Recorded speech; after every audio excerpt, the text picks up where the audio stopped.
ঠিক বলতো তারা এখন এখানে আছে। সুতরাং আমরাও মেনে নিতাম।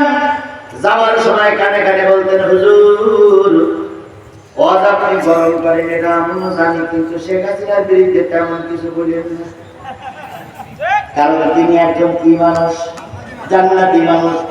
জয়পুরহাটের একজন এমপি, পাঁচ বিবির এমপি, তিনি বলেছিলেন হুজুরদের নামের প্রথমে হযরত লেখা হয়। শেখ হাসিনা একজন পীর বংশের মানুষ। মুজিবার ছিল পীর, ওই ইয়েমেন থেকে এসেছিল মুজিবারের 14 গোষ্ঠী, ওরা ছিল পীর বংশের মানুষ।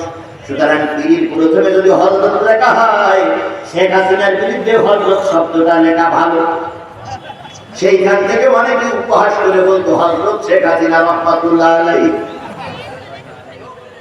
আমরাও সেদিন মেনে নিয়েছিলাম শেখ হাসিনা হয়তো জান্নাতি, কিন্তু ভুলটা ভেঙে গেল 5ই আগস্টে এসে।